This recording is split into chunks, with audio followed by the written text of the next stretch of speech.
La recerca, per Glòria Corrons. Capítol 3. L'Enric es sentia tan deprimit que la sola idea de tornar a la ciutat i quedar-se sol amb el seu dolor se li va fer insostenible. La seva sensibilitat adormida no el va capacitar per a comprendre el to adolorit de la veu de la jove davant la seva absurda oferta, però desitjava compartir amb ells la seva decepció i va acceptar la invitació. Quan es va seure a taula, es va adonar que, malgrat la seva inquietud, el petit passeig fins a la casa li havia obert la gana. A més, el menjar era bo i el vi excel·lent. Va beure i menjar més del que acostumava normalment, potser per a reconfortar-se. Van parlar poc al començament, però a poc, i a mesura que l'alcohol escalfava els seus cossos i les seves ànimes, es van fer més comunicatius. L'únic tema en comú que tenien era l'Agnès, i la conversa es va centrar en ella. Els joves la van descriure de tal manera que, si no hagués estat segur de que parlaven de la seva dona, hagués imaginat que parlaven d'algú altre. L'Agnès que ells havien conegut es passava tot el dia treballant sense repòs i semblava que amb gust. A les hores lliures que li quedaven, donava llargs passejos pel camp, on semblava identificar-se totalment amb la natura. Parlava poc i no va explicar mai d'on venia ni va comentar res de la seva vida anterior. Ells tampoc li van fer cap pregunta. L'havien contractada per ajudar-los i, malgrat que no va deixar de sorprendre's la seva reserva, respectaven la seva intimitat. De fet, no coneixien res més que el seu nom. Però malgrat el poc que parlava, se la veia alegre perquè cantava sovint, menjava amb gana i el seu aspecte era radiant. Durant els dies que va passar amb ells s'havia aprimat molt, però el seu cos s'havia enfortit pel treball del camp i la seva pell, broncejada, destacava la claredat dels seus ulls verds. El seu cabell va retrobar el seu color natural i les agulles de plata que hi apuntaven milloraven la bellesa del seu rostre. A mesura que parlaven d'ella, a l'Enric li costava reconèixer l'Agnès en aquella dona, perquè a l'Agnès que li era familiar li hagués semblat una bestiesa maltractar el seu cos amb aquella feina i no hagués pogut viure ni un sol moment lluny del seu ambient, de les seves reunions socials, de les seves sessions diàries de massatge i de maquillatge, i mai hagués permès que un sol cabell blanc hagués estat descobert per ningú. Odiava el camp, on no podia lluir els cars models dels budistes més cotitzats, i s'hagués avorrit mortalment passejant sola sense un públic per admirar les seves joies i els seus vestits i comentar com era encara de bonica. Però, malgrat això, no podia ser una altra. Les dades que li havien donat eren aquelles i la font d'informació fiable. A més, li havia costat molts diners obtenir-la. Els amos de la masia no li van poder donar més explicacions sobre ella. Un dia els va dir que se n'anava, que havia après molt allà i que s'hi havia sentit molt feliç. No existia, doncs, un motiu aparent per a la seva marxa. Va pensar que havia d'anar-se'n. Això era tot. Potser havia tornat a casa, va pensar. Això era el que havia d'esbrinar, encara que alguna cosa dintre seu li deia que no era així. Es va sentir defallir de sobte. Què podia fer? Tornar per comprovar si havia tornat? Continuar la recerca? Un dels joves li va donar de cop i volta la solució esperada. Per què no es queda aquí a esperar-la uns dies? Pot pagar la seva estada amb diners o amb el seu ajut? L'Enric es va sorprendre. Al començament la idea li va semblar absurda i desbaratada. Ell era un home de negocis important i molt ocupat. A més, odiava el camp i mai havia realitzat feines que signifiquessin un esforç físic. Després es va quedar pensatiu. En aquella casa respirava un ambient d'insòlita tranquil·litat i va recordar les paraules del metge. Ell era imprescindible en el seu negoci i probablement sense ell res no aniria com havia d'anar. Però ja havia acumulat molt i una petita pèrdua no tindria gaire importància.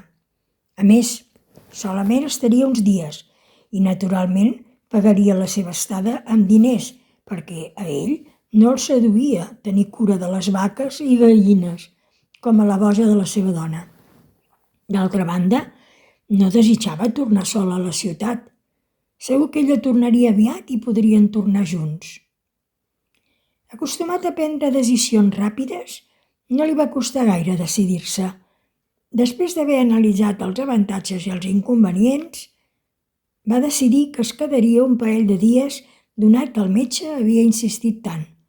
Allò que era perfecte per oblidar-se de tot. Es va quedar aquella mateixa nit i va dormir com feia molt de temps que no ho havia fet, tranquil·la i plàcidament, i el dia següent es va llevar tard i li va agradar trobar-se en una habitació diferent de la seva. Per primera vegada, l'absència de l'Agnès al seu costat no va semblar angoixar-lo. Tot i que ella havia estat dormint sota el mateix sostre, no notava la seva presència. Va anar cap a la dutxa i allà, sota els raigs calents de l'aigua, li va semblar que la seva ànima es netejava, al mateix temps que el seu cos. Després, embolicat en la suavitat de les tovalloles, es va sentir protegit i consolat com un nen. No havia portat roba adient perquè no havia pensat quedar-s'hi, i com que no l'atreia la idea de tornar a posar-se la seva, decidí de demanar-ne prestada. Dins l'armari va trobar uns confortables pantalons de vellut i una camisa gruixuda de cotó i s'hi va vestir. La casa era buida. La parella devia estar ja en plena feina i va comprendre que ell era l'amo i senyor dels seus actes durant algunes hores. Llavors va experimentar una sensació d'infinita alliberació. Havia perdut la noció de quant feia que no disposava de temps per a la seva persona. Però el va sorprendre la rapidesa amb la que va adaptar-se a un medi estrany i que al començament li va semblar tan hostil. Potser el metge tenia raó. Després de tot això era el que li convenia, una pausa, un canvi d'ambient, una desconnexió, com diria ell. Alguna cosa, doncs, li havia d'agrair a l'Agnès amb la seva fugida, ja que si no hagués estat per ella, no s'hauria decidit mai a fer-ho. Va recórrer la casa amb curiositat i va observar que, malgrat que exteriorment semblava vella i ruïnosa, en el seu interior era insospitadament confortable. No havia cap classe de luxe, però qui la va decorar havia sabut harmonitzar l'ambient amb les comoditats. Allà podia sentir-se a gust uns dies, mentre esperava el retorn de la seva dona. Va encendre la primera cigarreta del dia i va seure en una cadira davant de la finestra. Els finestrons, oberts de bat a bat, deixaven veure la llarga filera de muntanyes que apuntaven al cel, fent-se la competència. Una d'elles, la més alta, es submergia entre els núvols que es confonien amb la neu dels seus alts cims, orgulloses i redreçades en el seu triomf. Tornaria l'Agnès? Alguna cosa dintre seu li responia que no. Llavors, per què esperava allà? L'avís del metge, encara que era important, tenia poc pes en les seves decisions. Es va contestar que no ho sabia, però que quelcom li deia que havia de quedar-se. Aquella ordre interior era tan forta que no podia qüestionar-se. Ni tan sols valia la pena analitzar-la, perquè no tenia ganes de pensar. Així doncs, va passar no sé quant de temps assegut en aquella butaca, la mirada perduda a l'horitzó, la ment en blanc. Si hagués pensat, s'hauria inquietat de veure's ell mateix sense fer res. Allò hagués estat una altra sorpresa per ell, ja que no podia estar-se quiet ni 5 minuts, i molt menys amb la ment buida de pensaments. Era ja de bon matí que es va decidir a sortir de casa. El sol càlid i brillant li va donar de ple a la cara, saludant-lo. Allò també el va sorprendre. Era com si ho estigués veient per primera vegada i, en certa manera, era així. No s'adonava mai del sol del matí quan sortia de pressa de casa seva, camí del despatx. El cotxe l'esperava a la porta i quan sortia de les seves 4 parets mòbils era per introduir-se en una espècie de rusc humà gegant on passava la major part del temps a la llum blanca i freda dels neons. S'havia comprat una luxosa casa a la platja i també un vaixell, un xalet en una famosa estació d'esquí. Tenia 2 cavalls en propietat. Era soci d'un selecte club de tenis, però mai no tenia temps de gaudir de totes aquestes activitats. Treballava quasi 12 hores diàries, incloent esclaps de setmana.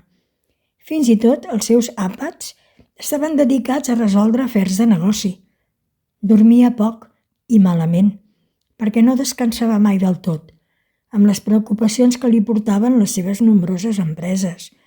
Era un home respectat per la seva capacitat, admirat per la seva eficàcia, envejat pels seus diners i temut pel seu poder, però mai no s'havia preguntat si era estimat per algú. Sempre li va semblar innecessari.